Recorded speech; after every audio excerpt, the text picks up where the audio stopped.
All right, everybody. So a few more tips on grading. The previous video, we talked about what is it that, as somebody on a grading panel, I will look for during the grading. Now I'm going to give you some tips just based on my experience of, having trained for a long time and having been through a lot of gradings. I know that gradings for me always have been and still are the subject of much stress and anxiety, sometimes days or weeks, and it would be an exaggeration to say years before I'm due to grade. So some things that can help you manage and prepare a little bit better. So the first one, and again, we're talking about Krav Maga grading specifically. Remember that it's better to have a small core skill set of techniques or skills that you can apply for 90% of cases that you can do really, really well than having a large number of skills that you can't pull off under pressure. So what I would recommend is, especially if you're like still at, a white belt going up to kind of middle level belts, really what you want to focus on is application of core skill, not on having 10 million options for everything. As you get better, yes, you need to have more options, but even then, I would argue that it's better to, let's say, have, 5 or 6 options that you can pull off every time than 100 options that you can't. Okay, so keep in mind that you want to keep your skill set to start with narrow but deep.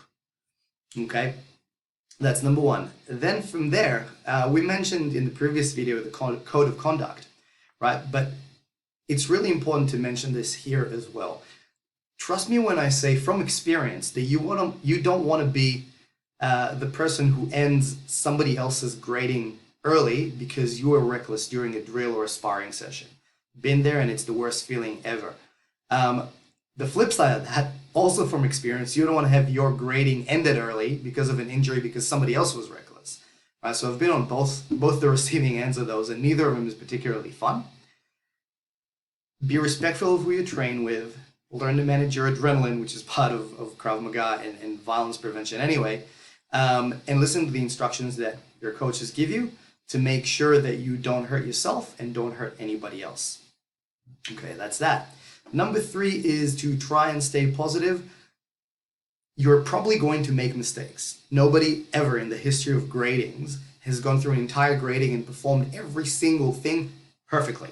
Does not happen, does not exist. Okay? What we can't do is start dwelling on mistakes. So if you go through the grading and you stuffed something up, that's fine. Shrug it off, give yourself permission to make a mistake and move on. Remember that the same thing happens when we talk about real violence, right? If you get hung up on something that doesn't work, God forbid, while you're in the middle of a fight, you're gonna be in a world of hurt.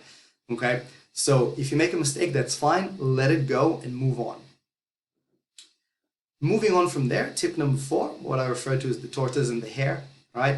Slow and steady wins the race, but obviously we can't go slow in a grading because you're also expected to show attributes and work to a particular work rate. What I would suggest is that you work at 70% and make it look like 100 consistently.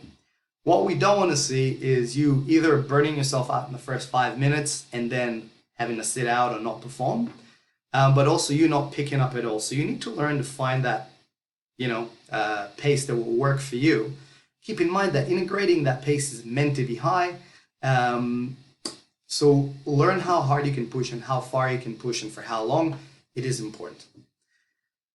Then point number 5, get into the right headspace beforehand, right? So just like any event, whether that's, work interview, presentation at university, a difficult conversation with somebody, or a competition or a grading, you need to be able to manage your adrenaline, calm yourself, and get into a good headspace before you start.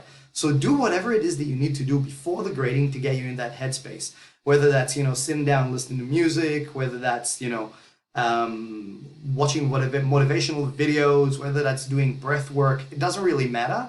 Do what you need to do to get you into the right headspace beforehand. And the last point is really just to never give up. Okay, so remember the most important thing when we talk about real world violence is it doesn't matter what happens, you can't stop fighting. So don't quit in a grading either. Okay, there you go. There was 6 tips there on how to get ready for your grading. If you have any questions, don't hesitate to ask. And we'll see you in the next grading.